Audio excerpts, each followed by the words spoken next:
குண்டு மலைக்கே பயப்படாத, நாங்க இந்த குளிர் மலைக்கா பயப்படுவோம். உங்க மகன் மட்டும்தான் தனியா நிப்பேன். அது ஒரு 26 கூட்டணி, இது 36 கூட்டணி.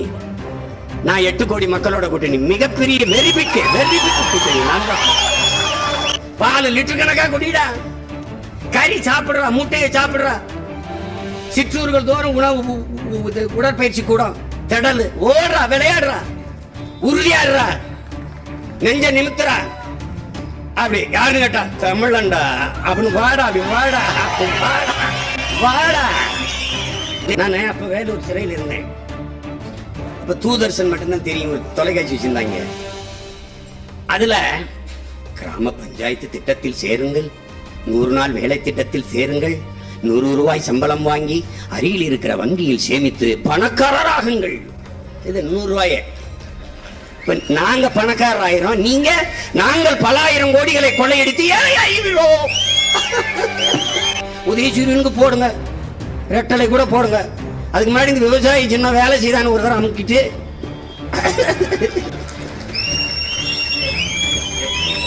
நான் போன தடவை ஓட்டு கேட்டது தெரியுமில்ல, சின்னத்தை சுத்தமா தெரிய விடல அவங்க. அது முதல் பெட்டியில இருந்தா கூட கண்டுபிடிச்சிருவாங்க, 3வது பெட்டி தெளித்தான். நான் எப்படி கேட்டேன் தெரியுமா, அம்மா அப்பா போய் அந்த ஓட்டு பெட்டியில தேடுங்கப்பா, எந்த சின்னம் சுத்தமா கண்ணுக்கு தெரியல, அதுதான்ப்பா விவசாயி, அதை நல்லா அழுத்தி விட்டுருங்கப்பா. அண்ணனை தவிர உனக்கு அன்போடும் அக்கறையோடும் போதிக்க இனி இந்த மண்ணில் ஒரு மகன் பிறந்து வரமாட்டான். நீ எனக்கு ஓட்டு போட்டுருவ, நாட்டை கொடுத்து போடாம தான் இருப்பேன். நான் அப்படியே இருப்பேன், வெயிட் அப்படி பார்த்துட்டே இருப்பேன். தண்ணி வரல, சீமான கூப்பிடு. அண்ணே காவாய் அடைச்சு விட்டாங்க, சீமான கூப்பிடு. அண்ணே வீடை இடிச்சு விட்டாங்க, சீமான கூப்பிடு. ஓட்டு போட ஸ்டாலினை கூப்பிடு, எடப்பாடியை கூப்பிடு. போப்பா போப்பா அங்கிட்டு போப்பா. சும்மா எத்தனை காலத்துக்கு கத்திடுச்சா இருது. என்னை கேட்டா நான் கட்சி ஆரம்பிக்க, நீ முதலமைச்சரா இருக்கா கட்சி ஆரம்பிச்சிருக்கா? இல்ல முச்சந்தில் கத்திடுச்சா இருக்கு ஆரம்பிச்சிருக்கேன். இப்ப பாத்தீங்கன்னா பிளாஸ்டிக் அரிசி, செறிவூட்டப்பட்ட அரிசி, செறிவு ஊட்டுறானா. எதுக்கு? இரும்பு சத்து குறைவா இருக்கான். எந்த மக்கள் வந்து இரும்பு சத்து என்ன குறைவா இருக்கு, அரிசியை செறி ஊட்டித்தா இவன் கேட்கிறானா? பைத்தியக்கிற போல. அகத்திக்கீரை, முருங்கீரை, நல்லா கீரையை தின்றா எல்லாம் இரும்பு சத்து வந்துடும். வேணா இந்த பாதாம் பருப்பு 2 இந்த பேரிச்சம்பழத்தை தின்றா நல்லா ஹியூமோகுளோபின் ஏறி எல்லாம் உடம்பு நல்லா வந்து. அதை சொல்லிக் கொடுக்கணும்ல, சொல்லிக் கொடுக்க மாட்டான். செறிவூட்டப்பட்ட அரிசியை 1 கிலோ அரிசிக்கு 1/4 கிலோ கலக்கணும். செறிவூட்டப்பட்ட அரிசி கொடுத்தா ஐயா ஸ்டாலினுக்கு 1 கிலோ கொடுங்க, ஐயா எடப்பாடிக்கு 1 கிலோ கொடுங்க, ஐயா மோடிக்கு அதிலே போடுங்க, சோறு போடுங்க.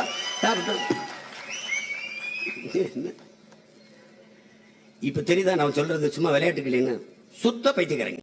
நான் மாலத்தீவுல போய் படத்துக்கு பாட்டு மெட்டு அமைக்க நானும் என் தம்பி யுவன் சங்கர் ராஜா, தம்பி முத்துக்குமார் எல்லாம் போய் இருந்தோம். அது எங்க அண்ணனுடைய விடுதி, பெரிய அது என்ன சொல்றது, ரெசார்ட் அப்படி சொல்லுவோம், பெரிய விடுதி. அங்க இந்த கறி, ஆட்டுக்கறி எங்கிருந்து வருதுன்னு கேட்டேன். மற்றவங்களுக்கு அந்த பார்வை, எனக்கு எங்கிருந்து வருது இந்த கறி? ஆஸ்திரேலியால இருந்து வருதுங்கிற. இப்ப தமிழ்நாட்டுக்கு கறி எங்கிருந்து வருதுன்னு நினைக்கிறீங்க நீங்க? யாராவது மனச்சான்றோட சொல்லுங்க. ஆந்திராவில இருந்து வருது. பால் எங்க இருந்து வருது? ஆந்திரா. ஏன் நீ மாடு வளர்க்க மாட்டிய? நீ தான் பெரிய மைராண்டி ஆயிடுச்ச. நீ பூராமே IAS IPS. அப்புறம் நீ உனக்கு என்னது? ஏய், ஒரு மனிதன் தன் வாழ்நாளில் என்றாவது ஒரு நாள் வழக்கறிஞரை சந்திக்கிறான், மருத்துவரை சந்திக்கிறான், பொறியாளரை சந்திக்கிறான். ஆனால் ஒரு நாளில் 3 வேலைக்கு விவசாயியை சந்திக்கிறான்.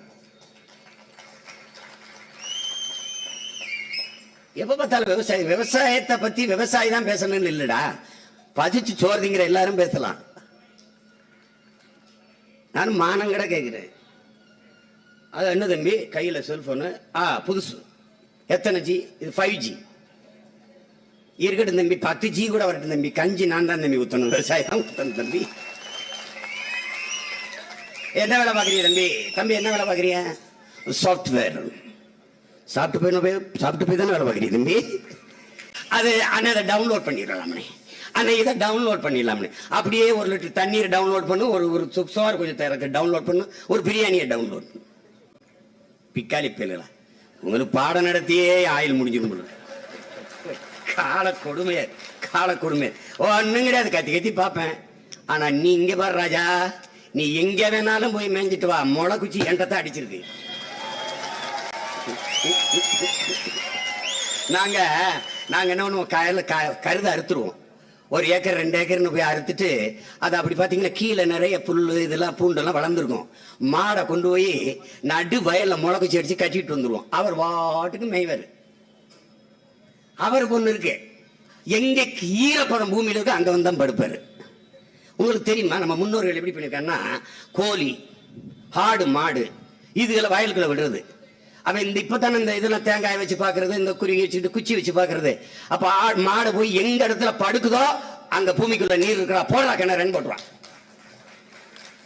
இந்த எறும்பு இருக்கு பாருங்க, எறும்பு நீ நினைச்சுக்கிற எறும்ப ஐயா நக்கீரன் எழுதுக்கிற 6 கால் மனிதர்கள்னு, உன்னை எறும்பு மாதிரி நசிக்கிறீங்கிற போடா பிக்காரி பல.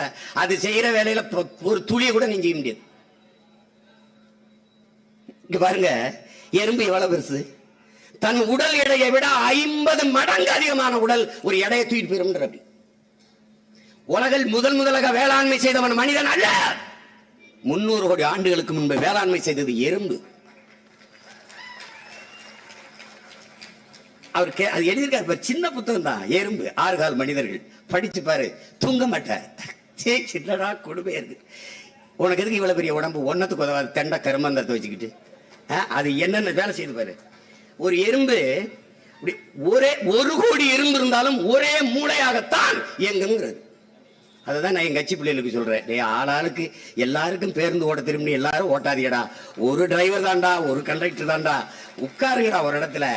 எல்லாருக்கும் ஓட்ட திரும்பி ஸ்டேரிங்க திருப்பினா எங்கேயாவது போய் முட்டி செத்து போயிருவோம்டா. 1000 பேர் பயணிக்கிற கப்பல்னால ஒரு மாலுமி தான்டா ஓட்டணும்.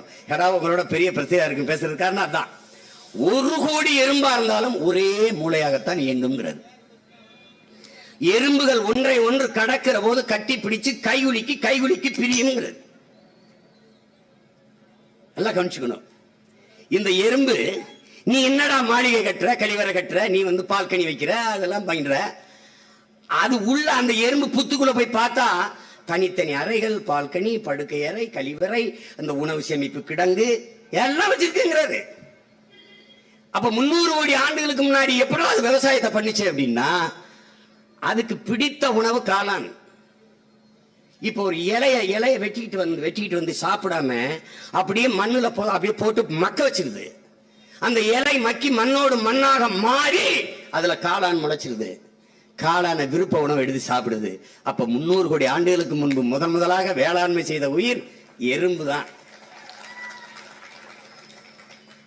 எறும்பு தான் நம்ம முன்னோடின்னு வச்சுக்கோங்க. அது சொல்லும் போது எல்லாம் சிரிப்பாக வேடிக்கை வந்தது இருக்கு, உண்மைதான். இந்த மாதிரி அறிவாளி எவனா பத்திரிக்கா கீழ்பாவானியில காங்கிரீட் போட்டது என் தம்பிக்கு மேன் சொன்ன மாதிரி முழு மென்டல் கூட பண்ண மாட்டாங்க. பல ஆயிரம் ஆண்டுகளா வேளாண்மை செய்யற குடிகள் நாங்க. அது காரணம் என்ன தெரியுமில்ல, எங்க கரை அரிச்சிருங்க, மண்ணு சரிஞ்சிருங்க, மரத்தை விளையாடா மயிர பிடிங்கி மரத்தை விளையாட 2 ஓரத்துலீங்க பனைமரத்தை நடா அப்படி பிடிச்சுக்கிறா இறுக்கி. ஆல மரத்தை வேலை, அரச மரத்தை வேலை, புங்க மரத்தை வேலை, புளிய மரத்தை வேலை, வேப்ப மரத்தை வேலை, பூவரச மரத்தை வேலை, கரை நெடுக. எங்க அப்பா சொல்றாரு, மருங்கு வண்டு சிறந்த ஆர்ப்பம் மணிப்பு ஆடை அது ஒருத்தி கருங்கையில் கல்விழித்து ஒழுகி நடந்தாய் வாழிக்காவேர் என்று சிலப்பதிகாரத்தில் இளங்கோடி நம் தாத்தன் பாடுறான். எங்க அப்பா சொல்றாரு, என்னடா இளங்கோடி என்னடா பாடுறாரு அப்படின்னு விளக்குறாரு நம்மால். இந்த கரை நெடுக காவிரியின் 2 கரை நெடுகளும் வண்டுகள் ரீங்காரம் விட்டு பாடிக்கொண்டிருக்கு. அப்ப கருங்கையில் கண் விழித்து சொல்றாரு, மருங்கு வண்டு சிறந்த ஆர்ப்ப மணிப்பு ஆடை அது பொறுத்து. மரங்களில் இருந்த பூக்கள் அந்த காவிரி நீர்ல விழுந்து அதுவே ஆடையாக இருக்குது காவிரிக்கு. காவிரி ஒரு பெண்ணா கருதிட்டாரு. இப்ப அங்கங்கே கெண்டை மீன்கள் துள்ளி விளையாடுது, அதுதான் உன்னுடைய கண்களோ இளங்கோடி கேட்கிறாரு. திருப்பி இடையை வளைத்து நெளித்து அசைந்து நடந்து வரும் காவிரியே நீ வாழ்க நீ வருக என்று வரவேற்கிற. இப்ப எங்க அப்பா சொல்றாரு பாருங்க, இதுக்கு அடுத்து தான் நீங்க ரொம்ப கடிக்கணும். காவிரி போல எல்லா நதிகளும் இடுப்பை வளைத்து நெளித்து அசைந்து நடந்து வரும். அதற்கு நீ என்ன செய்யணும்? கரை நெடுக மரம் நடுக. புரியுது நினைக்கிறேன். இந்த மாதிரி உலக பைத்தியக்காரங்க இதுல எங்க மாறார் கப்தில காங்கிரீட் எல்லாம் கமிஷன் வாங்குற புரோக்கர் பயில்கிட்ட நாட்டை கொடுத்துட்டு நம்ம படுற பாடு இருக்க. பைத்தியக்காரங்கள தண்ணி தரையை தொட்டு பூமியை நினைச்சு போனதாண்டா பூமிக்கு உள்ள தண்ணி இறங்கும், நிலத்தடி நீர் உயரும். அதுவே கசிவு நீர் பாசனத்துல 2 லட்சத்தி சொச்ச ஏக்கர் இருக்குங்க கசிவு நீர் பாசனம். இந்த பாருங்க, ஒரு கொஞ்சோண்டு இடம் இருக்கு, ஒரு 50 மீட்டர் போட்டு போராடி நம்ம வேளாண்குடி மக்கள் தடுத்ததுல அதுல கசிகிற தண்ணீரை காண முடியுது. இப்ப 2 பக்கமும் சுவரா எழுப்பிட்டீங்க. இந்த சுவரின் இருகரையில நீங்க பாத்தீங்கன்னா இந்த மண்கரையில நத்தை, நண்டு, மண்புழு எல்லாம் குடியேறும். இது மண்ணை தின்னு தண்ணி சாப்பிட்டு சாப்பிட்டு இந்த மண்ணை வளப்படுத்திக்கிட்டே இருக்கும். நல்லா கவனிச்சிங்களா? அது போடுற கழிவுகள் எல்லாம் நீர்ல ஓடி உரமாகிக்கிட்டே இருக்கும். ஆனால் நீங்க காங்கிரீட் மதில் சுவரை போட்டீங்கன்னா இது எதுவுமே நடக்காது, எதுவும் நடக்காது. அப்ப இது இது இது ஒரு அடிப்படை அறிவு தான். இதுக்கெல்லாம் பெரிய படிச்சுட்டு வந்து பல்கலைக்கழகத்தில் படிச்சுட்டு வந்து பட்டம் பெற்றுட்டு வந்து வேலை செய்யணுங்கிற ஒன்றும் இல்லை. இப்போ என்ன நமக்கு இது வேண்டாத வேலை. எப்படி கடலுக்குள்ள பேனா அப்படி வேண்டாத வேலையோ அது மாதிரி இது ஒரு வேண்டாத வேலை. நம்ம வரணும், இவன் 300-400 கோடி போட்டு இது கட்டியிருப்பான், நம்ம அதே அளவு காசு செலவழிச்சு பேக்கணும். நான் சொல்லிட்டு வந்தேன், அப்பா கவலைப்படாமல் இருங்க, இவ்வளவு காலம் போராடிட்டீங்கன்னு ஒரு 2 வருஷம் அதிகபட்சம் பேத்து எடுத்துட்டு அதெல்லாம் சரி பண்ணி 2 பக்கம் மரத்தை போட்டு பனை விதையை நட்டு மரங்களை வெட்டு கரையை உறுதிப்படுத்திட்டு போயிடுவோம். இன்னும் கவலைப்பட்டுக்காதீங்க, அவ்வளவுதான். எவ்வளவு நம்பிக்கையா பேசுறான் பாரு. நம்பிக்கை தானடா வாழ்க்கை. அவ ஜெயிச்சிருவானா? ஜெயிச்சிருவானா? ஒரு தடவை போட்டு பாருப்பா. நாடு நல்லா இருக்கணுமா? நாடு என்னைய தேடு, விவசாயிக்கு ஒரு ஓட்ட போடு, ஒரு தடவை போடுப்பா, போடுப்பா. போயிடுவாரா வந்துருவாரா போயிடுவாரான்னு நானா பஸ் பிடிச்சி ஏறி வர்றதா? நீ போட்டா வந்துருவேப்பா, போடுப்பா போடுப்பா, போட்ட போடுப்பா. உட்காந்துட்டு வியாக்கியானமா பேசிட்டுக்கிற. 60 ஆண்டுகளா திமுகவை நம்பிட்ட, 50 ஆண்டுகளா அதிமுக நம்பிட்ட. ஒரு 5 ஆண்டு பெத்த பிள்ளை என்னை நம்பி பாரு, நம்பி கொடுத்து பாரு, கொடுத்து பாரு, கொடுத்து பாரு. நான் காலில் அணிந்து இருக்கிற இந்த ஷூ, இந்த காலனி குளிரூட்டப்பட்ட அறையில் இருக்கிறது என் உடன் பிறந்தார்களே, ஷோ ரூம் அதுக்கு பேரு. கண்ணாடி, பல கண்ணாடியில அடிக்கடி வச்சிருக்கான். ஆனால் இதை வாங்கி மாட்டிக்கொண்டு காரில் இருந்து இறங்கி நான் கீழே நடந்து போகும்போது தெருவிலே பதாகையை விரித்து, பாயை விரித்து, கோணியை விரித்து, தக்காளி, வெண்டைக்காய், பூசணிக்காய், சொரக்காய், முருங்கைக்காய், கீரை எல்லாத்தையும் போட்டு விரிச்சு வச்சிருக்கான்.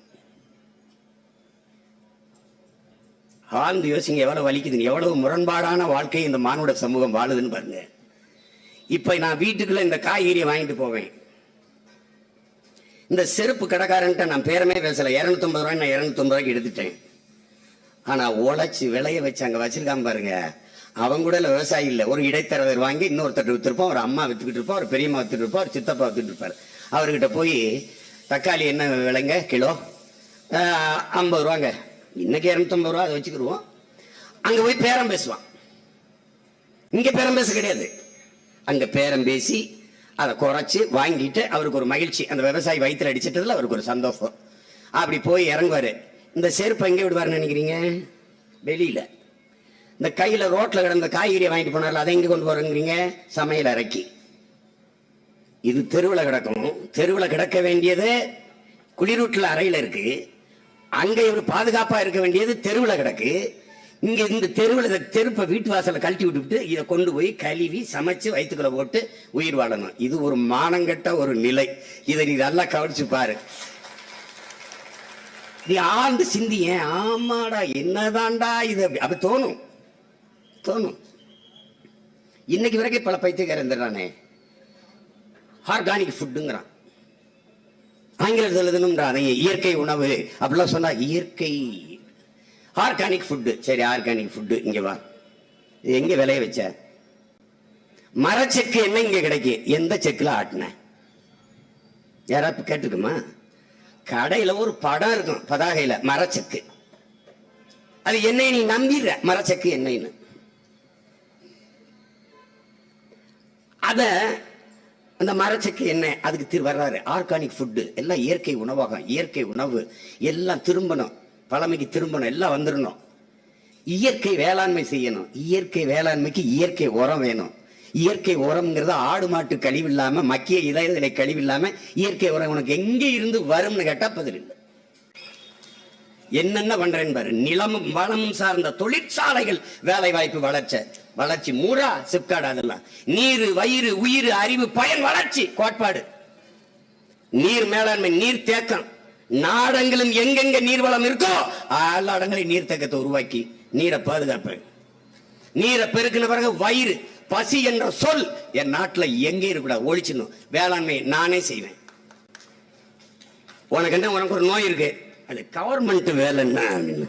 காசுனாலும் கவர்மெண்ட் காசா இருக்கணும், காசுனாலும் அரசாங்க காசா இருக்கணும். அட பைத்தியக்காரப்பல, அரசாங்கத்துக்கு காசு கொடுத்தது நீதான். இங்க வா, இப்ப என்ன உனக்கு கவர்மெண்ட் வேலை அவ்வளவுதானே, சரி வா வா வேளாண்மை செய்வோம், வா உனக்கு கவர்மெண்ட் எம்ப்ளாயி, நீ வா.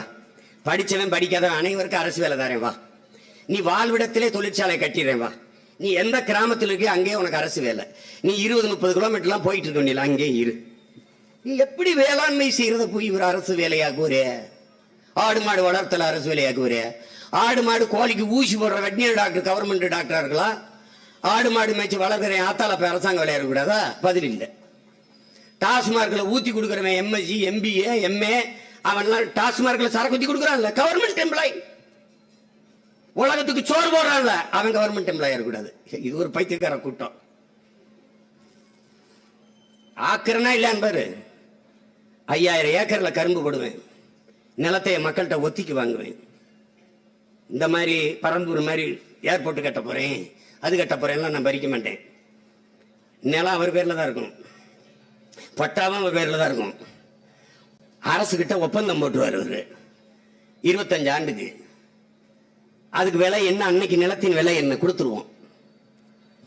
அவங்க விரும்பினா அவங்க வீட்டில் ஒருத்தர் அரசு வேலை கொடுத்துருவோம், 2 பேர் கூட பார்க்கலாம். சம்பளம் மாசம் சம்பளம். வேளாண்மை செய்வேன். 5000 ஏக்கர்ல கரும்புல இருந்து எத்தனால் பெட்ரோல் தயாரிப்பேன், கரும்புல இருந்து சர்க்கரை, அப்புறம் வெல்லம், அப்புறம் எல்லாம் செஞ்சுட்டு இருப்பேன். அந்த சக்கையிலிருந்து சாப்பிடுற தட்டு, சக்கையிலிருந்து மின்சாரம், எல்லா வேலையும் செய்யலாம். அப்ப எத்தனை பிரிவுகள் வருது பாரு. மாடு வளர்ப்பேன் 2000 ஏக்கர்ல. மாடுன்னா இந்த கர்மம் முடிச்ச மாடு இல்ல, நாட்டு மாடு செத்து போச்சு. நான் சொல்றேனே ஒழிய நான் செய்யறதுக்கு என்ன பாடுபடணும்னு எனக்கு தான் தெரியும். ஏன்னா நீ விதையை தொலைத்து விட்ட இனத்தின் கூட்டம் நம்ம நாட்டின் மக்கள். ராத்தாலால் ரிச்சாரியான்னு ஒருத்தர் 22,792 வகை பாரம்பரிய நெல் வகைகளை சேமிச்சு வைக்கிறார். ஒரே நாள்ல எடுத்து சின்சாண்டோ நிறுவனத்துக்கிட்ட கொடுத்துருது இந்திய அரசு. இந்தியாவிலே 2 கிழவன் தான் ஆளுதான். ஒன்னு ராத்தேலால் ரிச்சாரியா, இன்னொருத்தன் எங்க பெரிய தகப்பன் நம்மாழ்வார். ஐயோ போச்சேன், இப்ப விதை உனக்கிட்ட இல்ல. நீ தக்காளி சாப்பிடுறிய, தக்காளி விலை ஏறிச்சுன்னு நினைக்கிறிய, தக்காளி விதை வச்சிருக்கிய? இந்த வெண்டைக்காய் வெள்ளரிக்காய் விதையாவது வச்சிருக்கியா? எல்லாம் கடையில போய் வாங்குவேன், எல்லாம் மரபணு மாற்றப்பட்ட விதைகள். நீ நாட்டு தக்காளியில சமைச்சுப்பாரு, அவன் விற்கிற தக்காளியிலையும் சமைச்சுப்பாரு. நம்முடைய உணவுப் பொருள்கள், நம்முடைய பாரம்பரியம் என்ன? எளிதில் கெட்டு போகிற உணர்வை சாப்பிடுகிறவன் பூர்வகுடி, கெட்டு போகாத உணவை வச்சிருக்கிறவன் வந்து குடியேறியவன். சப்பாத்தியை உருட்டி ஒரு ஈர துணியில வச்சுக்கிட்டு போயிட்டே இருப்பான். நீ சோறை காய்ச்சுவார், 2 நாள் கொஞ்சம், ராத்திரி போனா ஊசி போயிடும். நீ தக்காளியை கொண்டு வருவ, அது 2 நாள்ல வெடிச்சு அதுவா பிளந்து அழுகி போயிடும். கத்தரிக்காய் சுரும்பி போயிடும், அப்படி சுருங்கிடும். நீ 1 கிலோ கத்தரிக்காய்க்கு 10 காய் இருக்கும், இன்னைக்கு ஒரே காய் 1 கிலோ. ஏன்னா மரபணு மாற்று, அதை நீ சாப்பிடுவ. தக்காளி மரபணு மாற்று, தக்காளி கீழே விழுந்தா தெரிச்சிடும், இப்ப தக்காளி கீழே விழுந்தா குதிச்சிடும். ஆமா உண்மையிலேயே அது.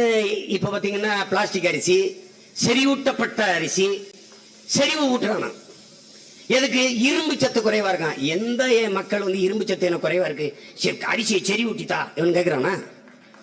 பைத்தியக்கிறப்பல அகத்திக்கிற முருங்கீரை நல்லா கீரையை தின்றா எல்லாம் இரும்பு சத்து வந்துடும். வேணா இந்த பாதாம் பருப்பு 2 இந்த பேரிச்சம்பழத்தை தின்றா நல்லா ஹீமோகுளோபின் ஏறி எல்லாம் உடம்பு நல்லா வந்து சொல்லிக் கொடுக்கணும்ல, சொல்லிக் கொடுக்க மாட்டான்.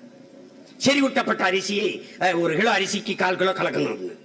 செறிவிட்டப்பட்ட அரிசி கொடுத்தா ஐயா ஸ்டாலினுக்கு 1 கிலோ கொடுங்க, ஐயா எடப்பாடிக்கு 1 கிலோ கொடுங்க, ஐயா மோடிக்கு அதிலே போடுங்க, சோறு போடுங்க.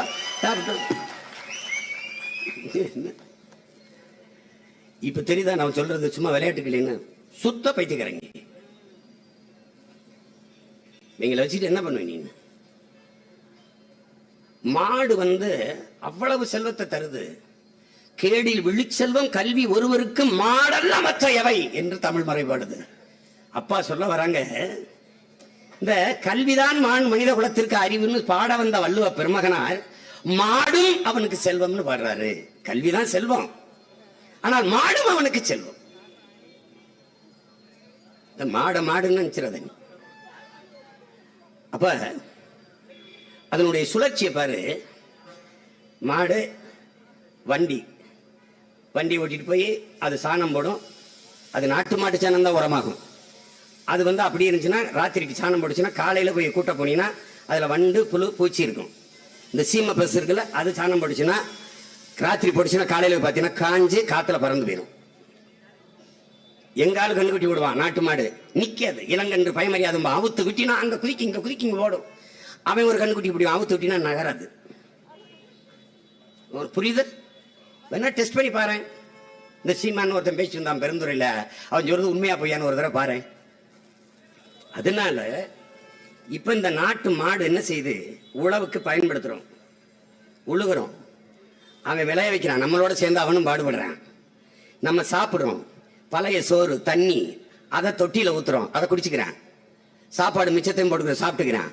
நெல் அறுத்துக்கிட்டு வர்றோம், அதை தீட்டுறோம், தவிட அவனுக்கு கொடுத்துடுறோம். அரிசியை நம்ம எடுத்துக்கிறோம், நம்மளோட பங்கு போட்டு வாழ்றான் பாருங்க. நம்ம நெல்லை அடிக்கும் போது புனையல் பத்திரம் மாடுகள் அப்படியே சுத்தி விடுறோம், காலால மிதிச்சு நம்ம கூட அவனும் பாடுபடுறான். மறுபடியும் அவன் சாணம் போடுறான், ஒரு குப்பை கிடங்க வச்சு சேமிக்கிறோம். ஆண்டுக்கு ஒரு முறை கொண்டு போய் நிலத்துல கொட்டுறோம், வண்டியில அவனே சுமந்து கொண்டு கொட்டிடுறான். இப்படி நம்மோட இணைந்து வாழ்வதனால் ஒரு குடி உலகத்திலே மாட்டுக்கென்று பண்டிகை வைத்து கொண்டாடிய ஒரு பேரினம் தமிழ் பேரினம் தான். புரிஞ்சுக்கணும். அந்த மாடை நான் வளர்ப்பும் போது நீ என்னை கிறுக்கு போய் நினைச்சிட்டு இருக்க. நீ வராத போ, நீ சாப்பிட்டு இருக்க போ, நீ எங்கேயாவது போ, இந்திக்காரன் இங்க வரட்டும். 100 நாள் வேலை திட்டம்னு அறிவாளியை உன்னை கொண்டாந்து. நான் அப்ப வேலூர் சிறையில் இருந்தேன். அப்ப தூதர்சன் மட்டும்தான் தெரியும், ஒரு தொலைக்காட்சி வச்சிருந்தாங்க. அதுல கிராம பஞ்சாயத்து திட்டத்தில் சேருங்கள், 100 நாள் வேலை திட்டத்தில் சேருங்கள், 100 ரூபாய் சம்பளம் வாங்கி அருகில் இருக்கிற வங்கியில் சேமித்து பணக்காரராகுங்கள். இது 100 ரூபாய. நாங்க பணக்காரர் ஆயிரம், நீங்க நாங்கள் பல ஆயிரம் கோடிகளை கொள்ளையடித்து ஏழையாகிறோம். இவங்களை எத்தனை பச்சை மட்டி வெட்டி அடிப்பா நீ? மொத்த பணமே மொட்டையா தான் இருக்கும். கால கொடுமை. இவங்களை மாதிரி அறிவாளிகளை நீ சந்திக்க முடியாது. சோம்பி உட்கார வைக்கிறதுக்கு ஒரு வளர்கிற நாடு, வறுமையில் இருக்கிற நாடு, 28 கோடி மக்கள் இரவு உணவு இல்லாமல் உறங்க போகிற நாடு. என் தேசத்தின் பிஞ்சுகள் சாப்பிடாமல் பட்டினியோடு பசியோடு உறங்க செல்ல மாட்டார்கள் என்கிற உறுதியை தர துப்பற்ற தலைவர்கள் உள்ள நாடு. சில்ட்ரன்ஸ் வெல்ஃபேர் ஃபண்ட் ஒதுக்குறீங்க எத்தனை ஆயிரம் கோடி. ஆனால் தொலைக்காட்சியை திருப்ப முடியாது, வலையொலியை திருப்ப முடியாது. பிள்ளைகள் பூஞ்சை நோய் பட்டு சோகை நோய் பட்டு ஊட்டச்சத்து இல்லாமல் தோளிலே தாய்மார்கள் தோளிலே சரிந்து விழுந்து அப்படி கிடக்கிற காட்சி. தேசத்தின் எதிர்கால பிஞ்சுகள் தளிர்கள், வளரும் நாட்டின் தளிர்கள் நாத்துகள் அப்படியே சோர்ந்து கிடப்பா. இவர்கள் பேர் குஷி, இவள் உங்கள் பிள்ளையை போல ஊட்டமாக வாழ்வதற்கு உங்கள் சம்பளத்தில் மாசம் 500 ரூபாய் அனுப்புங்கள் என்று தொண்டு நிறுவனங்கள் கையேந்தது. என்னதான் ஆட்சி செய்றீங்க? இப்போ பிள்ளையபுரம் பண்ணியா கிடக்கு, சந்திராயனை விட்டுக்கிட்டு இருக்காங்க. அப்படி மேல எங்கால கீழே சாக்கடை குழிகளை மூழ்கிட்டு இருக்கான்.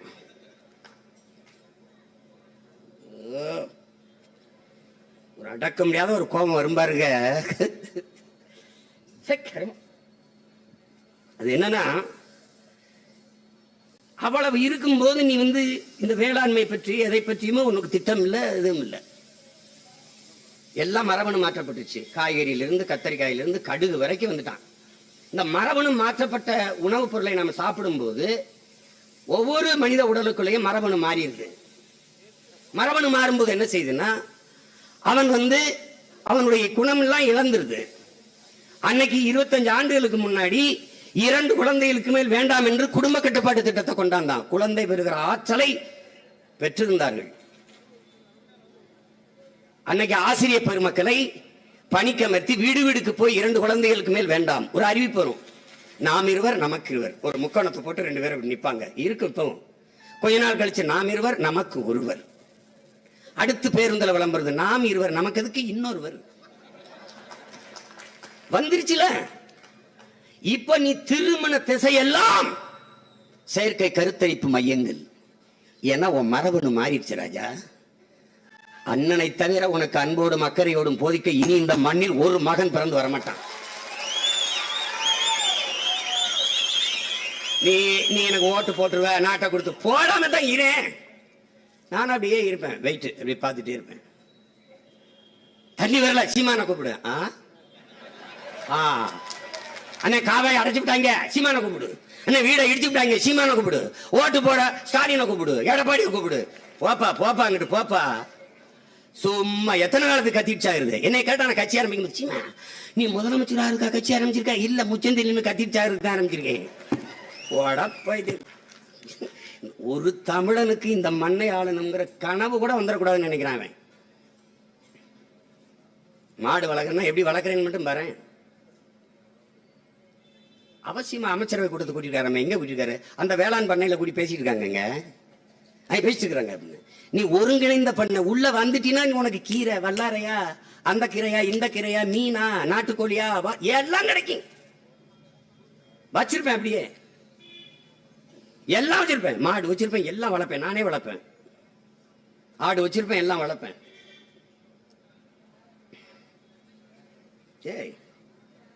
கழுதையை வளர்த்து கழுத பாலை வித்து ஒருத்தன் கோடீஸ்வரன் ஆயிட்டான் கேரளால. நீ சிரிக்காத, எது சொன்னாலும் சிரிக்காத, தேடி பாரு வலையொலியில. தம்பி சார் தமிழ்நாட்டுக்கு மொத்த கழுதையை வாங்கி போயிட்டாரா? அப்படியா? பல கழுதையை சட்டசபைகள் இருக்க.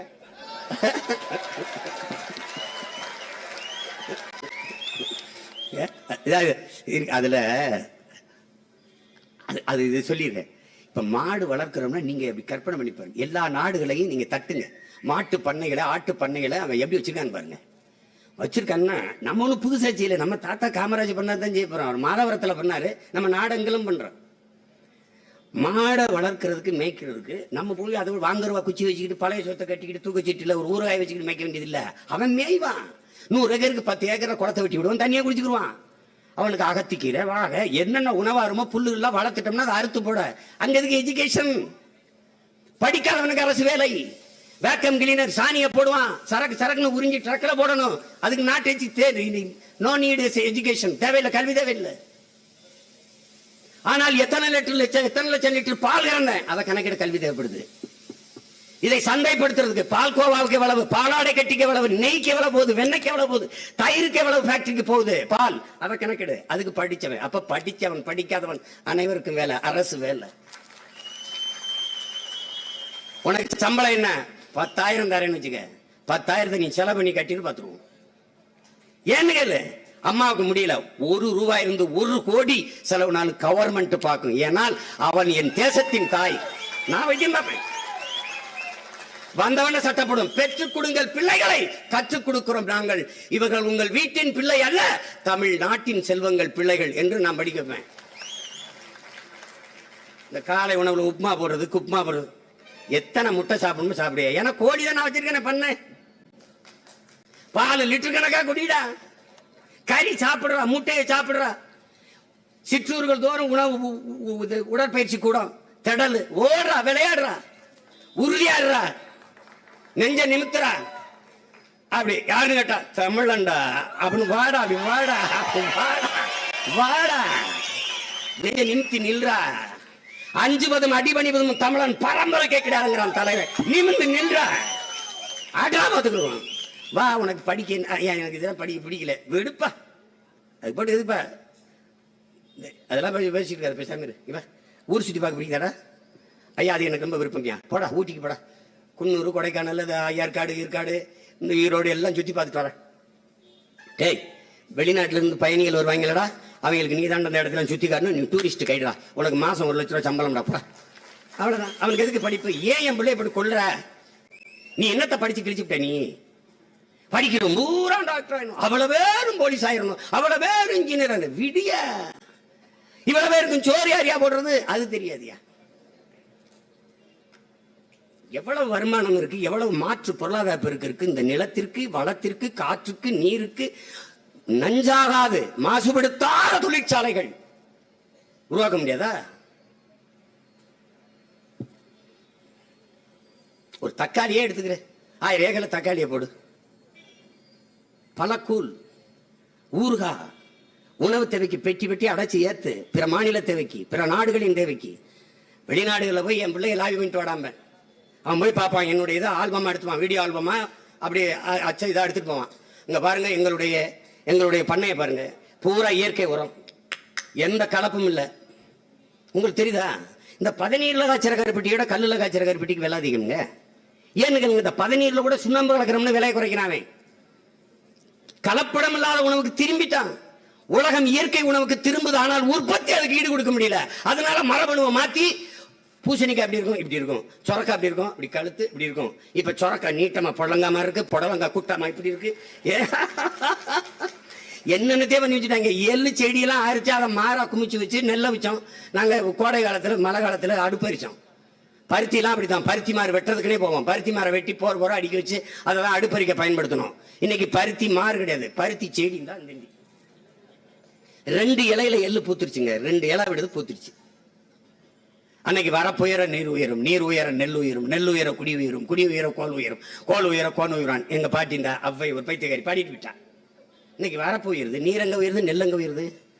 அன்னைக்கு சாஞ்சு கிடந்தது காத்துல, இது சனிமுலையாப்பா, இது பொலிமுலையாப்பா, காத்து எந்த பக்கமே சாஞ்சுக்கிறோம். அப்ப போய் அந்த சாஞ்ச பக்கத்துல இருந்து அப்படியே அறுத்துக்கிட்டு போவோம். அப்ப அடி காட்டுக்கு, நுனி வீட்டுக்கு, நடு மாட்டுக்குன்னாரு. அதான் அவதான் பண்ண அவை. அதை எங்க அப்பா சொல்லி கொடுத்துட்டு போனாங்க. அடி காட்டுல இருக்கு, நுனி வீட்டுல இருக்கு, மாட்டுக்கு எங்க தீவனம் இருக்கு? ஏன்னா குட்டை பயிர். அவன் மாட்டை ஒழிக்கணும்னு முடிவு பண்ணிட்டான். மாட்டை ஒழிக்காமன்னா இயற்கை உரத்துல இருப்பான் விவசாயி. மாட்டை ஒழிக்கலைன்னா மாட்டை வச்சே உழுவான். அப்ப மாட்டை ஒழிக்கலைன்னா உழவு எந்திரமான டிராக்டர் விற்பனை ஆகாது. மாட்டை ஒழிக்கலைன்னா 2ஆம் உலக வெடிக்காத வெடிவிப்புகள், அந்த வேதி பொருள்களை அவன் உரமா மாத்திருக்கான், அதை விற்க முடியாது. பக்டம்பாஸ் 60, 20 பொட்டாசியம் சல்போட்டு கருப்பொட்டு என்னத்தையோ போட்டு முடிச்சு தள்ளிட்டான். அப்ப நம்ம பாரம்பரிய நெல் விதைகள் 6 மாசம் விளையும், இப்ப 90 நாள் விளையுன்றான். நம்ம அவன் கொடுத்த உரத்தை போட்டா நமக்கு ஒன்றும் சரியா வரல. ஏப்பா என்னப்பா நீங்க கொடுத்த உரத்தை போட்டா ஒன்றும் சரியா வரலன்னு, உன் விதை சரியில்லை, நான் ஒரு விதையை தரேன்னு குட்டை பேரை கொண்டாந்தா ராக் பல்லர் ஃபவுண்டேஷன்ல இருந்து 5008, 5020, 5010, 30 கொண்டாந்து நீத்திட்டான். குட்டை எல்லாம் வரப்புக்கு உள்ள இருக்கு. இப்ப அதுல இருந்து நான் மீளணும்னா பாரம்பரிய நெல் வகைகளை தேடணும். ஐயா நெல் ஜெயராமே ஒரு 500, 550 விதைகளை சேர்த்து வச்சிருக்காரு. நான் தேடணும், விதை பண்ணைன்னு உருவாக்கி தேடிக்கிட்டு இருக்கோம். வரும்போது நான் என்ன பண்ணணும், என்னுடைய மாடுகளில் இருந்து விந்தணுவை எடுத்துக்கொண்டு பிரேசில் பூரா நாட்டு மாடா உருவாக்கிட்டான். நான் அவன்கிட்ட இருந்து கப்பல்ல இறக்குமதி செஞ்சு நான் என் பண்ணைக்கு உருவாக்கி நான் பெருக்கணும். ஓங்கோல், கிரு இதெல்லாம் குஜராத் இந்த பகுதியில் இருக்கு, அங்கிருந்து கொண்டு வந்து இறக்கி நான் வளர்க்கணும். நாட்டுக்கோழி வச்சிருக்கியா? நாட்டுக்கோழி பெருக்காம அதை வளர்க்காம நாட்டுக்கோழிக்கு டூப் போட்டு அது ஒரு பண்ணைக்கோழியை உருவாக்கிட்டான். இப்ப எதுன்னு தெரியாது உனக்கு. இது எதுவா நாட்டுக்கோழி தெரியாது. அப்ப எல்லாமே விதையை தொலைத்து விட்ட மக்கள் நாம். ஒரு விதையிலிருந்து மீட்சி வர வேண்டிய தேவை இருக்கு நமக்கு. தக்காளி நீ கடையில போய் வாங்கிட்டு வர 1 கிலோ தக்காளி விதை, அதை விதைப்ப, அது முளைக்கும், பூக்கும், காய்க்கும், அந்த முளைக்கும், தக்காளி வரும், தக்காளிக்குள்ள விதை இருக்கும், அந்த விதையை எடுத்து திருப்பி போட்டா முளைக்காது. அப்ப மறுபடியும் விதைக்கு நீ அவன்கிட்ட போகணும். இன்னைக்கு 1000 ரூபாய் அவர்களை விதைன்னு சொல்றவன் நாளைக்கு 5000 ரூபாய் சொன்னாலும் நீ வாங்கித்தான் தீரணும். அதனால இப்ப 100 நாள் வேலை திட்டத்தை நம்ம வேண்டாம்னு சொல்லல, வச்சுக்க. குறைஞ்சபட்சம் நாங்க சொல்றதை கேளு. கேரளா எல்லாம் பின்பற்றுது. நாங்க ஒரு வேளாண் குடி, நாங்க 10 ஏக்கர் நெல் போட்டிருக்கோம், அரிக்க ஆள் தேவைப்படுது. அப்ப உங்ககிட்ட ஒரு அலுவலகம் வச்சுக்க, நான் இதுல பதிவு பண்றேன், எனக்கு 50 ஆள் வேலை கொடுங்கன்னு. 50 ஆள் அனுப்பு, நான் வேலை முடிஞ்சவன உனக்கு 500 ரூபாய் கொடுக்குறேன், நீ 300 ரூபாய் கொடுக்குறியா, 800 ரூபாய் கொண்டுகிட்டு வீடு போட்டோம். அப்ப மனித உடல் ஆற்றல், அறிவாற்றல், உழைப்பில் ஈடுபடுத்தப்பட்டு உற்பத்தியை பெருக்கினால் தான் அந்த நாடு வாழும், வளரும். அதை செய்யாம விட்டுட்டு பல்லாங்குழி ஆடுறதுக்கும் சீட்டாடுறதுக்கும் சம்பளத்தை கொடுத்துட்டு கால கொடுமை. எல்லாத்தையும் மாற்றி படைக்கணும் அப்படின்னா வேளாண்மையை நீங்க வாழ வைக்காம நீங்க வாழ முடியாது. மறுபடியும் மறுபடியும் உங்கள் மகன் சொல்றேன், உங்க உடன் பிறந்தவன் சொல்றேன், ஒரு நாட்டில் ஒரு வேளாண் குடிமகன் வாழ்கிறான் வளர்கிறான் என்றால் அந்த நாடு வாழ்கிறது வளர்கிறது என்று பொருள். ஒரு நாட்டில் ஒரு வேளாண் குடிமகன் வாழ முடியாமல் தற்கொலை செய்து சாகிறான் என்றால் அது நாடல்ல சுடுகாடு என்று பொருள். இன்றைக்கு அவன் சாவது உனக்கு செய்தி, நாளை உணவில்லாமல் நீ சாக போகிறாய் என்பதற்கான எச்சரிக்கை, முன்னறிவிப்பு என்பதை நீ புரிந்து கொள்ளணும். அதனால உனக்கு விருப்பம் இருந்தா வாழலாம், வெளியில போ. நானே விவசாயம் பார்ப்பேன், சம்பளம் தான் உனக்கு கொடுக்கிறேன். கல்வியை உலகத்தரத்தை கொடுப்பேன், மருத்துவத்தை ஆகச்சிறந்த மருத்துவம் கொடுப்பேன். ஏழை பணக்காரன், இவர் கவுண்டரு, இவர் வண்ணாரு, இவர் செட்டியார், இவர் கோனார்லாம் கிடையாது. எல்லாருக்கும் ஒரே சமந்தான், ஒரே மாதிரிதான். தடையற்ற மின்சாரம்னா கன்னடர் வீட்டுக்கு இல்ல, தெலுங்கர் வீட்டுக்கு எல்லாருக்கும் தான். தூய குடிநீர் இலவசம்னா எல்லாருக்கும் தான். அதனால கொஞ்சம் பார்த்து பண்ணி விடுங்க நியாயமாரே. 26 தேர்தல்ல இந்த விவசாய சின்னத்துக்கு ஒரு ஓட்டை போட்டு விடுங்க. பாருங்க, 5 வருஷம் கொடுத்தான் பாருங்களேன். இந்த பையன் ரொம்ப நாளா கத்திட்டு இருக்கானப்பா, சரி அவனுக்கு தான் போட்டு பார்ப்பேன். ஒரு தடவை போட்டு தான் பாருங்களேன், போட்டு தான் பாருங்க. என் தம்பி துறைமுருகன் சொல்ற மாதிரி உதயசூரியனுக்கு போடுங்க, ரெட்டலை கூட போடுங்க. அதுக்கு முன்னாடி இந்த விவசாயி சின்ன வேலை செய்தான்னு ஒரு தடவை அமுக்கிட்டு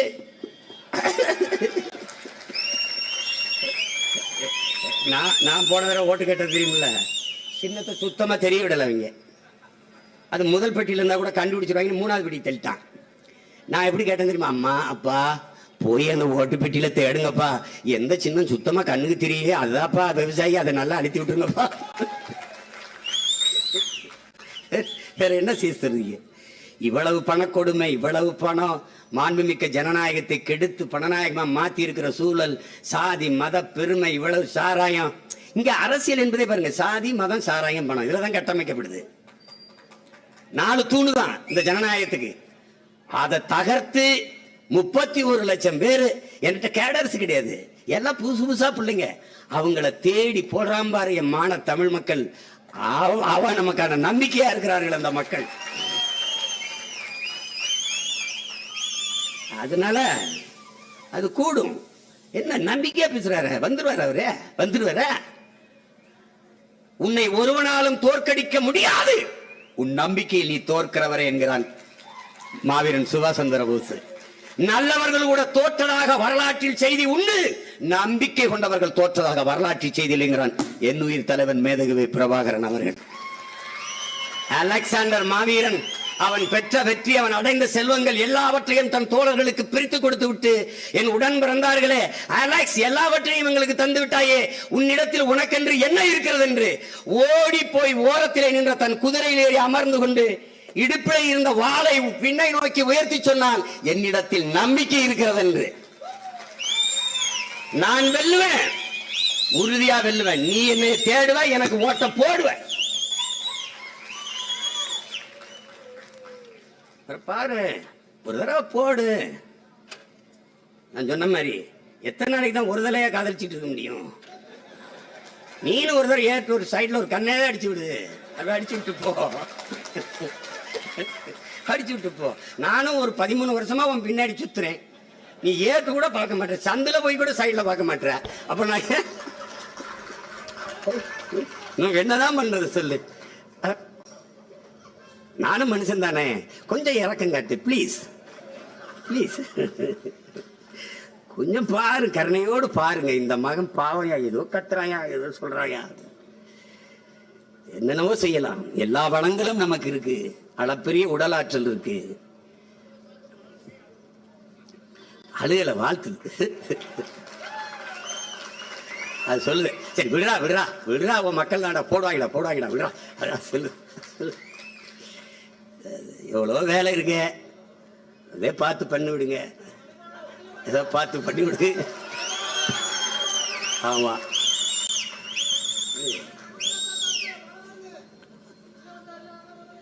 அதெல்லாம் ஒண்ணும் இல்ல. குண்டு மலைக்கே பயப்படாத, நாங்க இந்த குளிர் மலைக்கா பயப்படுவோம். அதெல்லாம் ஒண்ணும் இல்லை.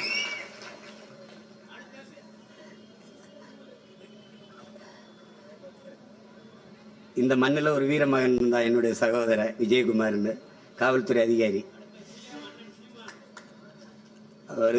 அவருடைய இறப்பு என்பது எனக்கு ஈடு செய்ய முடியாத ஒன்று. என் மேல பேரன்பு வச்சிருந்தார். நேர்மையான ஒரு அதிகாரி. காவல்துறை நம்மளை பாதுகாக்குது இல்லையோ, நம்ம ஆட்சிக்கு வந்து காவல்துறையை பாதுகாக்கணும், காவலர்களை பாதுகாக்கணும், குறிப்பாக பெண் காவலர்களை பாதுகாக்கணும். அது ரொம்ப முக்கியமா இருக்கு. அதுக்கெல்லாம் நிறைய திட்டம் வச்சிருக்கேன். ஆட்சியின் வரைவிலே கொடுத்துருக்கேன் பாரு. இந்த மாதிரிலாம் போட்டு 24 மணி நேரம் டியூட்டி வீட்டிலாம் கிடையாது, ஒன்றும் கிடையாது. 8 மணி நேரம் வேலை வீட்டுக்கு போ. சுழற்சி முறையில் காவலர்களை எடுத்துருவேன். சீருடை அல்லாத, உடல் தகுதி இல்லாத காவலர்கள். இவர் போலீஸே தெரியாத ஆளுகளை இந்த கூட்டத்தில் 10 பேர் நிறுத்திடுவேன். நீ ஒன்றும் பண்ண முடியாது. பொம்பளை பிள்ளை லேஸ் ஆயிடுச்சுன்னா அவன் இடிச்சிங்க வாங்க அப்படிமா. வாங்கங்க வாங்கங்க, அவன் குள்ளமா இருப்பான்.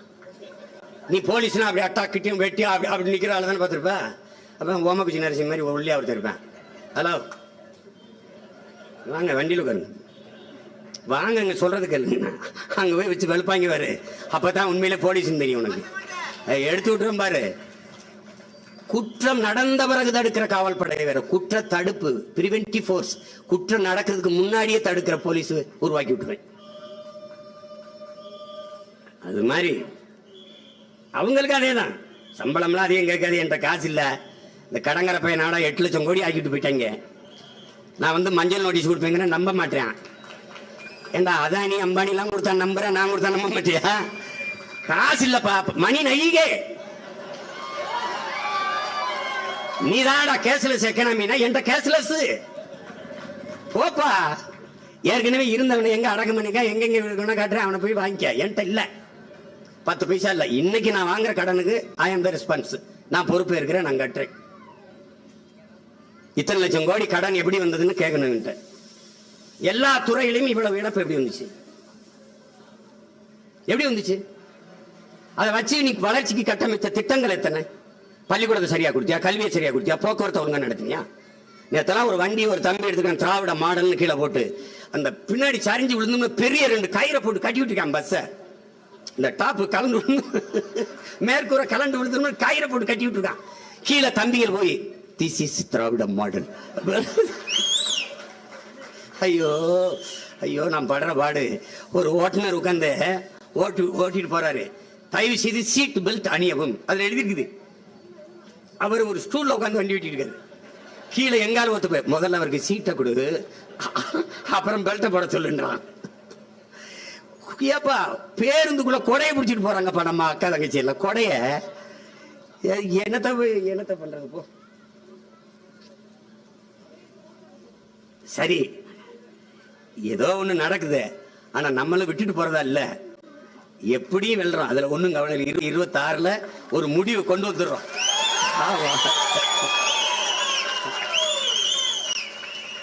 ஆமா, நான் இந்த காம்பளான் மாய் மாதிரி, காம்பளான் பையன் ஒருத்தர் வருவான்ல, நான் வளர்கிறேனே மம்மி அப்படின்னு நான் சொல்ல, அம்மா நான் வளர்ந்து விட்டேனே மம்மி சொல்லணும். சும்மா அதே பேச கூடாதுல்ல. அதனால கொஞ்சம் பார்த்து பண்ணி விடுங்க.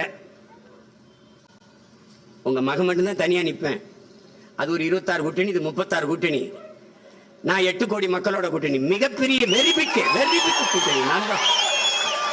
வெரி பிக் அண்ட் டெரிபிக் நான் தான். நான் தான் பயங்கரமான கூட்டணி வச்சிருக்கிறாள். தன் தேசத்தின் குடிகளை நேசிக்காதவன், நம்பாதவன் தலைவனாக இருக்க முடியாது. நான் என் மக்களை முழுமையாக நம்புகிறேன், உயிராக நேசிக்கிறேன். அதனால நான் தனிச்சுதான் போட்டிடுவேன். ஆமா ஆமா. 1 கிலோ கறி, ஆட்டுக்கறி 1000 ரூபாய், நாட்டுக்கோழி கறி 650 ரூபாய்.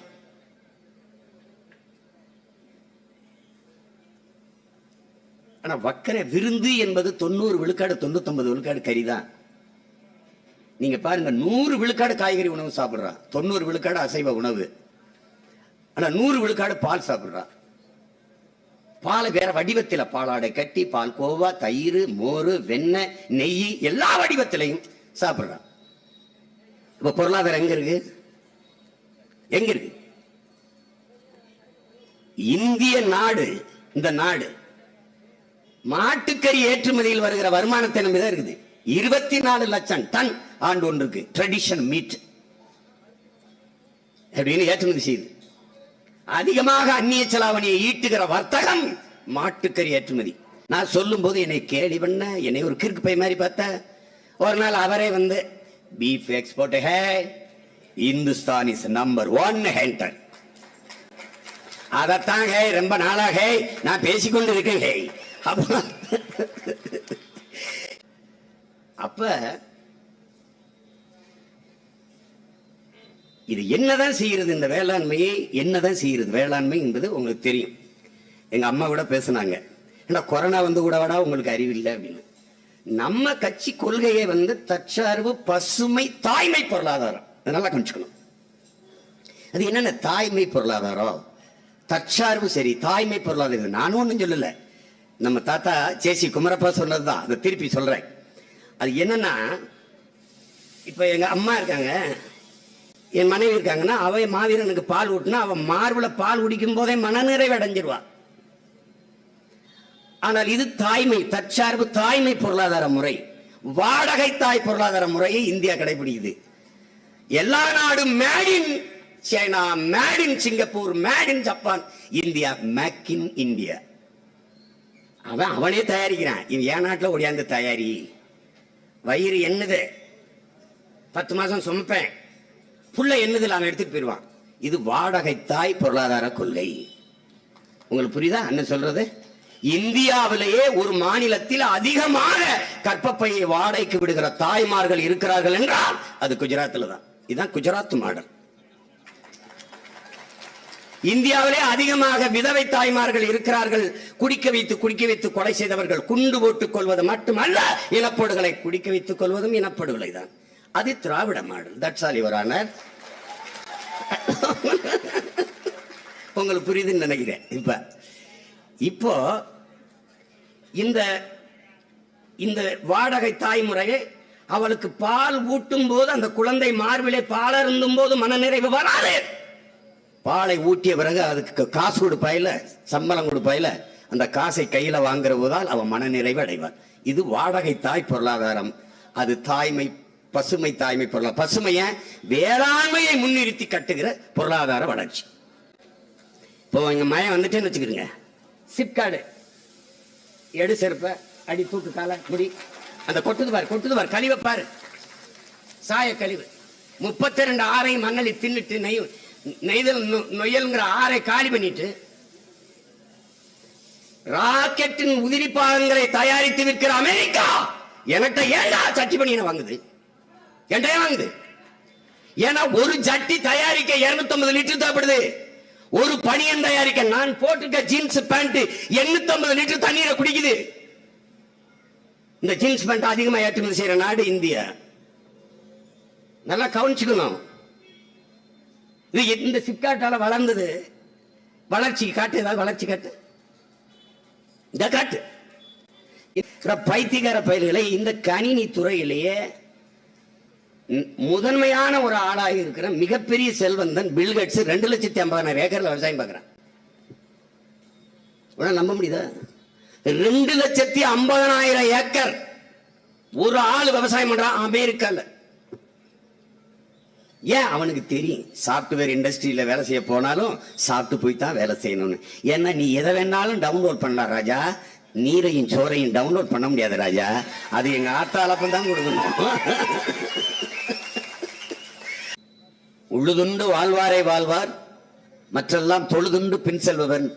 அது தாண்டி ஒண்ணும் அவன் தாண்டா, அவன் பின்னாடி எல்லாரும் செல்லணும்ன்றான். சுழன்றும் ஏற்பின்னது உலகம், அதனால் உழந்தும் உழவை தலைன்னு படித்தான்.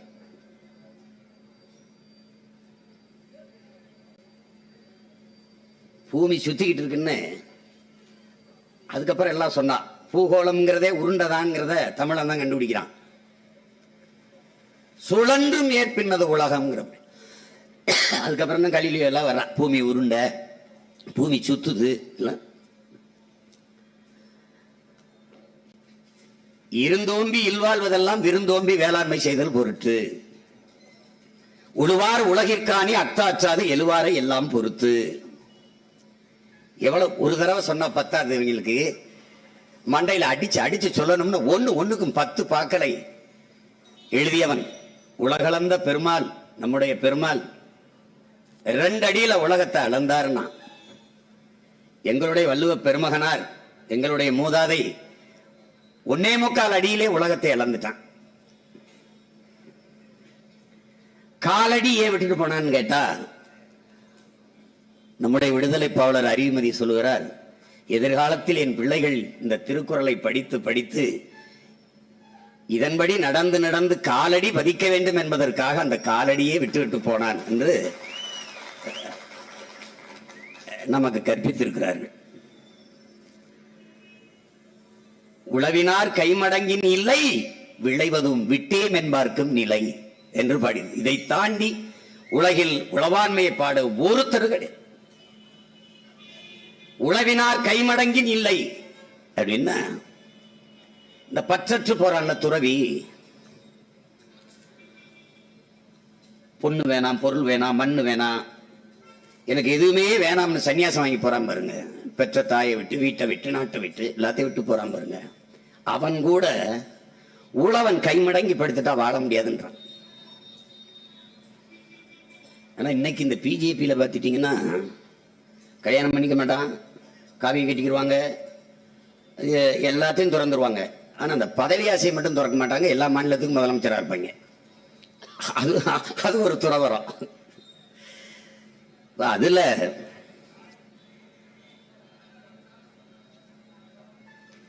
வேளாண்மையை பற்றி நாம் பேசுகிற நிலைமைக்கு தள்ளப்பட்டுட்டமேங்கிற வழி எனக்கு இருக்கு. அதுல இயற்கை வேளாண்மைன்னு பேசுறமேனு வெக்கமா வேற இருக்கு. ஏன்னா வேளாண்மை என்பது இயற்கை தான். அப்ப இயற்கை வேளாண்மை என்று நாம் மறுபடியும் பேச வேண்டிய தேவை இருந்ததுன்னா, செயற்கை ரசாயன உரங்கள்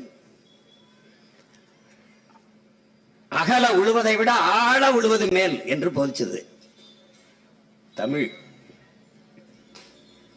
ஆடி பட்டம் தேடி விதைன்றது. மாங்காய் காய்ச்சா மங்கும், புளியங்காய் காய்ச்சா பொங்குங்கிறான். மாம்பூக்கள் உதராமல் இருந்து அதிகமாக மாங்காய் காய்த்தால் பருவக்காற்று பொய்த்து விட்டது. பருவக்காற்று பொய்த்து விட்டால் பருவமழை பொய்த்து விடும்.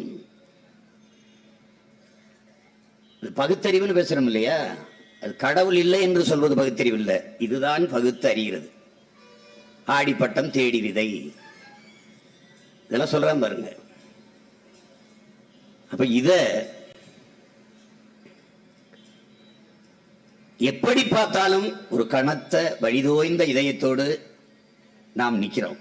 அதுல ஒத்துக்கணும், நம்ம தோல்வியை ஒத்துக்கணும். நம்ம தோத்துட்டோம், ரொம்ப பின்னடைஞ்சிட்டோம், பின்னப்பட்டுட்டோம். நீங்களே கண்ணு முன்னாடி பாப்பீங்க, ஒரு டாஸ்மார்க் இருக்குல்ல, மதுக்கடைகளினுடைய சரக்கை எப்படி பாதுகாக்கிறார்கள் குடோனில் அடைத்து வைத்து என்பது தெரியும். நான் என்ன சொல்றது நம்பிக்கையில வலைவெளியில தட்டிப்பாரு.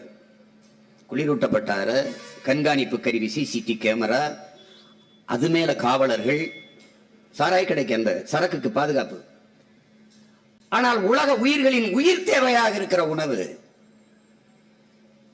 6 மாத காலம் 9 மாத காலம் உயிரை கொடுத்து ரத்தத்தை வேர்வையாக சிந்து உடம்பெல்லாம் உப்பு பூக்க, காலில் பெருவெடிப்பு வெடிக்க, கண்ணச்சதை தொங்க, கண்ணுமொழி பிதுங்க பிதுங்க வெம்பாடுபட்டு விளைய வச்சு தருகிற உழவர் குடி அவன்கிட்ட கொள்முதல் வாங்குற இந்த அரிசி நெல்லை எப்படி பாதுகாக்கிறான்னு வேளாண் துறை அமைச்சர் அறிவிக்கிறார். தமிழக நிதிநிலை அறிக்கையிலே அன்பு உடன் பிறந்தார்களே, 3 கோடி ரூபாய் நாங்கள் தார்பாய் வாங்குறதுக்கு ஒதுக்குறோம். எதுக்கு? இந்த கொள்முதல் செய்யற நெல்லை சேமிக்க. ஒரு மாவட்ட தலைநகர் ஈரோடா ஈரோடு, திருப்பூரா திருப்பூர், கோவையா கோவை, இந்த மாவட்ட தலைநகர்களில் கூட இந்த உணவு தானியங்களை சேமித்து வைக்க ஒரு சேமிப்பு கிடங்கு கட்ட முடியவில்லை என்றால் இவர்களை என்ன செய்யலாம் என்று யோசிச்சுப்பாரு. எவ்வளவு தலையில் முரணா இருக்கு பாருங்க. நான் காலில் அணிந்திருக்கிற இந்த ஷூ, இந்த காலனி குளிரூட்டப்பட்ட அறையில் இருக்கிறது என் உடன் பிறந்தார்களே, ஷோ ரூம் அதுக்கு பேரு, கண்ணாடி, பல கண்ணாடியில அடிக்கடிக்கு வச்சிருக்கான். ஆனால் இதை வாங்கி மாட்டிக்கொண்டு காரில் இருந்து இறங்கி நான் கீழே நடந்து போகும்போது தெருவிலே பதாகையை விரித்து, பாயை விரித்து, கோணியை விரித்து, தக்காளி, வெண்டைக்காய், பூசணிக்காய், சொரக்காய், முருங்கைக்காய், கீரை எல்லாத்தையும் போட்டு விரிச்சு வச்சிருக்கான்.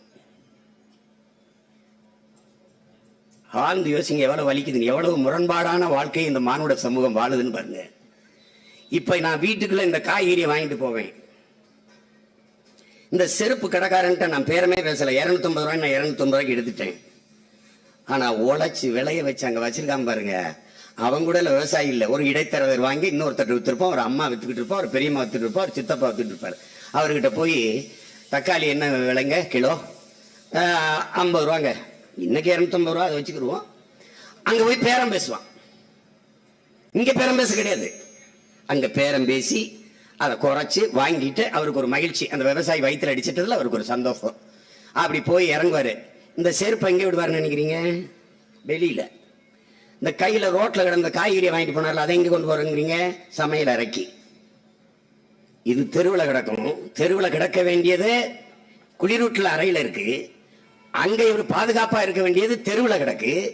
இங்க இந்த தெருவில் தெருப்பை வீட்டு வாசல கழட்டி விட்டுவிட்டு இதை கொண்டு போய் கழுவி சமைச்சு வயிற்றுக்குள்ள போட்டு உயிர் வாழணும். இது ஒரு மானங்கட்ட ஒரு நிலை. இதை நீ நல்லா கவனிச்சு பாரு. நீ ஆழ்ந்து சிந்திய, ஆமாடா என்னதான்டா இது அப்படி தோணும்.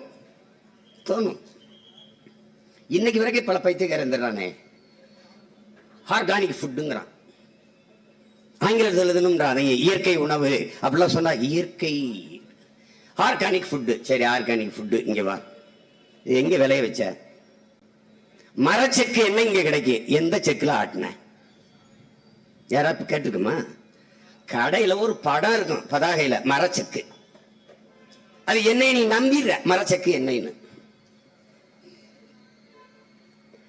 அத அந்த மரச்செக்கு என்ன அதுக்கு வர்றாரு. ஆர்கானிக் ஃபுட்டு எல்லாம் இயற்கை உணவாகும். இயற்கை உணவு எல்லாம் திரும்பணும், பழமைக்கு திரும்பணும், எல்லாம் வந்துடணும். இயற்கை வேளாண்மை செய்யணும். இயற்கை வேளாண்மைக்கு இயற்கை உரம் வேணும். இயற்கை உரம்ங்கிறது ஆடு மாட்டு கழிவு இல்லாம, மக்கிய இதழை கழிவு இல்லாம இயற்கை உரம் உனக்கு எங்க இருந்து வரும்னு கேட்டா பதில் இல்லை. ஆனா ஆடு மாடு மேய்ப்பதை அரசு பணியாக மாத்தோம்னா, இவர் ஒருத்தர் பழங்காலத்துக்கு கொண்டு வர்றார், கற்காலத்துக்கு கொண்டு வர்றார், இவர் கிழிக்கிறார், இவர் புடுங்குறார். ஆனா காலையில ஞாயிற்றுக்கிழமை காலையில கறிக்கடையில போயிட்டு எலும்பில்லாத கறியா ஒரு 1/4 கிலோ.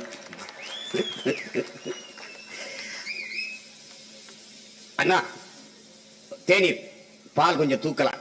பால் இங்க இருந்து வரும். எங்க இருந்து வருது? உங்களுக்கு குழாயை திருப்பி விட்டா பால் வருதாடா? இந்த பைத்தியக்கார பயில வச்சுக்கிட்டு நீங்க என்ன செய்வீங்க சொல்லுங்க? ஒரு தமிழனுக்கு இந்த மண்ணை ஆளணுங்கிற கனவு கூட வந்துடக்கூடாதுன்னு நினைக்கிறான் அவன். மாடு வளர்க்கறா எப்படி வளர்க்குறேன்னு மட்டும் பாரு. அவசியமா அமைச்சரவை கூட்டத்தை கூட்டிருக்காரு. எங்க கூட்டிருக்காரு? அந்த வேளாண் பண்ணையில கூட்டி பேசிட்டு இருக்காங்க. பேசிட்டு இருக்காங்க. நீ ஒருங்கிணைந்த பண்ண உள்ள வந்துட்டீன்னா நீ உனக்கு கீரை வல்லாரையா, அந்த கீரையா, இந்த கீரையா, மீனா, நாட்டுக்கோழியா, எல்லாம் கிடைக்கும். வச்சிருப்பேன், அப்படியே எல்லாம் வச்சிருப்பேன். மாடு வச்சிருப்பேன், எல்லாம் வளர்ப்பேன், நானே வளர்ப்பேன். ஆடு வச்சிருப்பேன், எல்லாம் வளர்ப்பேன்.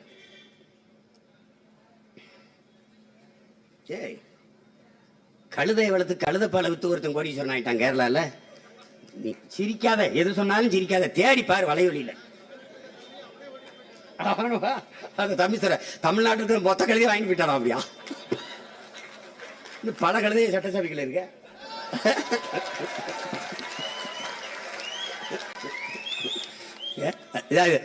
அதுல அது இது சொல்லிடுறேன். இப்ப மாடு வளர்க்கிறோம்னா நீங்க எப்படி கற்பனை பண்ணி பாருங்க. எல்லா நாடுகளையும் நீங்க தட்டுங்க. மாட்டு பண்ணைகளை, ஆட்டு பண்ணைகளை அவன் எப்படி வச்சிருக்கான்னு பாருங்க. வச்சிருக்காங்கன்னா நம்ம ஒன்றும் புதுசா செய்யல. நம்ம தாத்தா காமராஜ் பண்ணாதான் செய்ய போறோம். அவர் மாதவரத்தில் பண்ணாரு, நம்ம நாடெங்கிலும் பண்றோம். மாடை வளர்க்கறதுக்கு மேய்க்கிறதுக்கு நம்ம போய் அதை வாங்குறவா குச்சி வச்சுக்கிட்டு பழைய சொத்தை கட்டிக்கிட்டு தூக்கச்சீட்டில் ஒரு ஊறுகாய் வச்சுக்கிட்டு மேய்க்க வேண்டியது இல்லை. அவன் மேய்வான். 100 ஏக்கருக்கு 10 ஏக்கரை குளத்தை வெட்டி விடுவான், தண்ணியை குடிச்சுக்கிடுவான். அவனுக்கு அகத்திக்கீரை, வாழை, என்னென்ன உணவாருமோ புல்லு எல்லாம் வளர்த்துட்டோம்னா அதை அறுத்து போட. அங்க எதுக்கு எஜுகேஷன்? படிக்காதவனுக்கு அரசு வேலை. வேக்கம் கிளீனர் சாணியை போடுவான், சரக்குன்னு உறிஞ்சி ட்ரக்ல போடணும். அதுக்கு நாட்டு நோ நீட் எஜுகேஷன், தேவையில்லை, கல்வி தேவையில்லை. ஆனால் எத்தனை லட்சம் லிட்டர் பால் கறந்தேன், அதை கணக்கிட கல்வி தேவைப்படுது. இதை சந்தைப்படுத்துறதுக்கு பால்கோவாவுக்கு எவ்வளவு, பாலாடை கட்டிக்கு எவ்வளவு, நெய்க்கு எவ்வளவு போகுது, வெண்ணெய்க்கு எவ்வளவு போகுது, தயிருக்கு எவ்வளவு ஃபேக்டரிக்கு போகுது பால், அதை கணக்கிடு. அதுக்கு படிச்சவன். அப்ப படிச்சவன் படிக்காதவன் அனைவருக்கும் வேலை, அரசு வேலை. உனக்கு சம்பளம் என்ன? 10,000 தரேன்னு வச்சுக்க. 10,000 நீ செலவு பண்ணி கட்டிட்டு பார்த்துருவோம். ஏன்னு கேளு. அம்மாவுக்கு முடியல, 1 ரூபாய் இருந்து 1 கோடி செலவு நான் கவர்மெண்ட் பார்க்கும். ஏனால் அவன் என் தேசத்தின் தாய். நான் வைத்தியம் பார்ப்பேன். வந்தவன சட்டப்படும். பெற்றுக் கொடுங்கள் பிள்ளைகளை, கற்றுக் கொடுக்கிறோம் நாங்கள். இவர்கள் உங்கள் வீட்டின் பிள்ளை அல்ல, தமிழ்நாட்டின் செல்வங்கள் பிள்ளைகள் என்று நான் படிக்கப்பேன். இந்த காலை உணவுல உப்புமா போடுறது, குப்மா போடுறது, எத்தனை முட்டை சாப்பிடணும் சாப்பிடுங்க. ஏன்னா கோழி தான் நான் வச்சிருக்கேன். பண்ண பால் லிட்டர் கணக்கா குடிடா. கறி சாப்பிடுறா, முட்டையை சாப்பிடுறா. சிற்றூர்கள் தோறும் உணவு, உடற்பயிற்சி கூடம், திடல், ஓடுறா, விளையாடுறா, உறுதியாடுறா, நெஞ்ச நிமித்துறா. அப்படி யாருன்னு கேட்டா தமிழண்டா அப்படின்னு வாடா, அப்படி வாடா, வாடா, வாடா, நெஞ்ச நிமித்தி நில்றா. 5 அடிபணிவதும் தமிழன் பரம்பரை கேட்கிறாங்கிறான் தலைவர். நிமிந்து நின்றா, அடா பார்த்துக்குருவான். வா உனக்கு படிக்க, எனக்கு இதெல்லாம் படிக்க பிடிக்கல, விடுப்பா, அது போட்டு எதுப்பா, அதெல்லாம் பேசிட்டு இருக்காது. பேசாம இவன் ஊர் சுற்றி பார்க்க பிடிக்காடா. ஐயா அது எனக்கு ரொம்ப விருப்பம்யா, போடா ஊட்டிக்கு போடா, குன்னூர், கொடைக்கானல், ஏற்காடு, இந்த ஈரோடு எல்லாம் சுற்றி பார்த்துட்டு வரேன். டேய், வெளிநாட்டில இருந்து பயணிகள் வருவாங்களடா, அவங்களுக்கு நீ தான் அந்த இடத்துல சுற்றி காட்டணும், நீ டூரிஸ்ட் கைடா, உனக்கு மாசம் 1 லட்ச ரூபா சம்பளம்டாப்பா. அவ்வளவுதான். அவனுக்கு எதுக்கு படிப்பு? ஏன் என் பிள்ளை இப்படி கொள்ற? நீ என்னத்தை படிச்சு கிழிச்சுட்ட? நீ ஓட்ட போட்டுங்க, நாட்டை பத்தி கவலைப்படாது, உங்க மகன் பாத்துக்கிறேன். புரட்சி எப்போதும் வெல்லும், நாளை மலரும் நமதாட்சி அதை சொல்லும். இலக்கு ஒன்றுதான், இனத்தின் விடுதலை. நாம் தமிழர்.